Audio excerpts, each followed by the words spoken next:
महोदय, मैं एक अत्यंत गंभीर, महत्वपूर्ण और चिंताजनक विषय पर सदन का ध्यान आकृष्ट करना चाहूंगा। जब से भारत श्री नरेंद्र मोदी जी के नेतृत्व में एक उभरती हुई सामरिक, आर्थिक और कूटनीतिक शक्ति बनकर उभरा है, तब से यह बहुत सहज रूप से देखा जाने लगा है, विशेषकर विगत 3 वर्षों से, जब से भारत को विकसित भारत बनाने का लक्ष्य रखा गया है, कि विदेश की बहुत सी ऐसी गतिविधियां हैं जो भारत की व्यवस्था के आर्थिक पक्ष, भारत की व्यवस्था के नैतिक पक्ष, सामाजिक पक्ष पर आक्रमण कर रही हैं। इस संदर्भ में एक रिसेंट जानकारी आई है जिसे हम कह सकते हैं organised crime and corruption reporting project.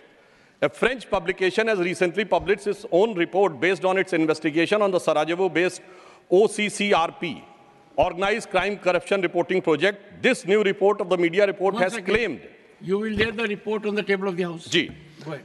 And इस रिपोर्ट के अनुसार ये कहा गया है कि इस प्रोजेक्ट को फॉरेन गवर्नमेंट्स की फंडिंग है और उसका फोकस इंडिया के ऊपर भी है, और इस फॉरेन गवर्नमेंट की फंडिंग के साथ साथ जॉर्ज सोरोस के साथ भी इनका कनेक्शन है।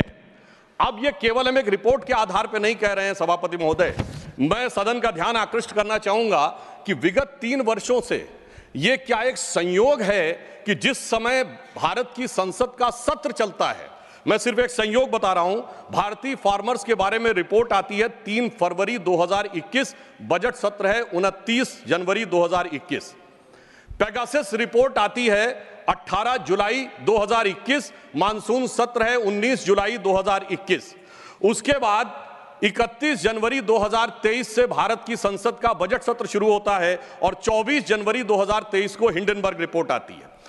जनवरी 2023 में भारत की संसद का सत्र शुरू होता है और 17 जनवरी 2023 को बीबीसी की डॉक्यूमेंट्री आती है, इंडिया द मोदी क्वेश्चन। और गंभीर महत्वपूर्ण बात है, 20 जुलाई 2023 को भारत की संसद का सत्र शुरू होता है और मणिपुर वायलेंस का वीडियो 19 जुलाई 2023, ठीक एक दिन पहले जारी होता है। पूरे सीक्वेंस में अगर हम चलें तो महोदय मैं याद दिलाना चाहूंगा कि 10 मई 2024 को कोविड वैक्सीन के बारे में एक रिपोर्ट छपती है, जिस समय भारत का चुनाव प्रचार अपने पूर्ण उसके ऊपर था। फिर अभी वर्तमान सत्र, हम बताना चाहते हैं कि मानसून सत्र 22 जुलाई से 9 अगस्त के बीच में शुरू होता है और 10 अगस्त को हिंडनबर्ग की रिपोर्ट आती है। वर्तमान सत्र 25 नवंबर से प्रारंभ होता है और 20 नवंबर को अमेरिकन कोर्ट के एक अटॉर्नी की रिपोर्ट आती है एक बिजनेस हाउस के संदर्भ में। मैं सिर्फ देश के सामने बात रखना चाहता हूं।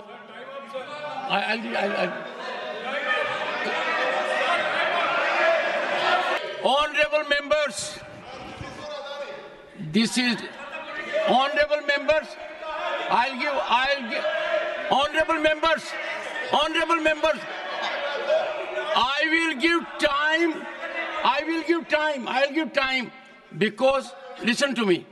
This is a very serious issue, and we need to have opinion from everyone this side.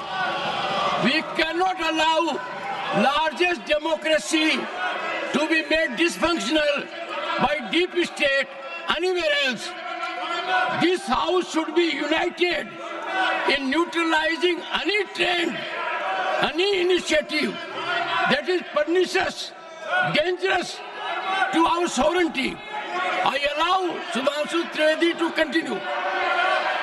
मैं सिर्फ ये बताना चाहता हूं कि विगत चुनाव भारत के राजनीतिक इतिहास के एकमात्र चुनाव थे जब विदेश में कोई रिपोर्ट नहीं, मैं विपक्ष के सदस्यों से कहना चाहता हूं, रिपोर्ट नहीं, भारत के इतिहास का एकमात्र चुनाव था जब विदेश की एक गवर्नमेंट ने, रशियन गवर्नमेंट ने ऑफिशियल स्टेटमेंट दिया कि भारत के चुनावों में विदेशी हस्तक्षेप हो रहा है।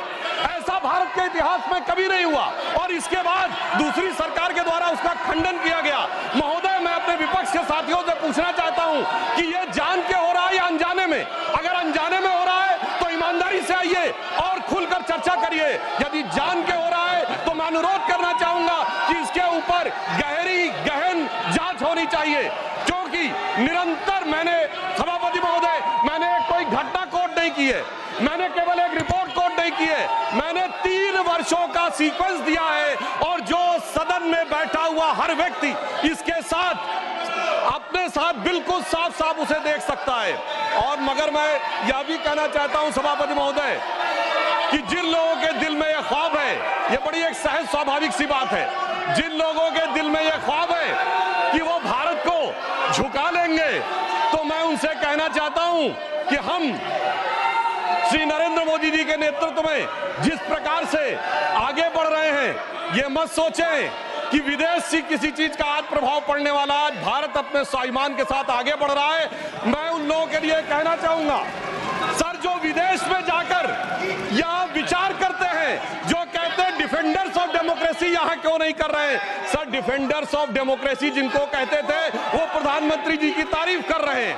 इसलिए मैं कहना चाहूंगा, विदेश का लाभ लेकर, विदेश की छाव लेकर जो भारत में हो रहा है, उनके लिए एक पंक्ति कहना चाहूंगा कि अपने वतन पर सदियों तक है रही हुकूमत गैरों की, लेकिन कुछ चेहरों पर अब तक धूल है उनके पैरों की।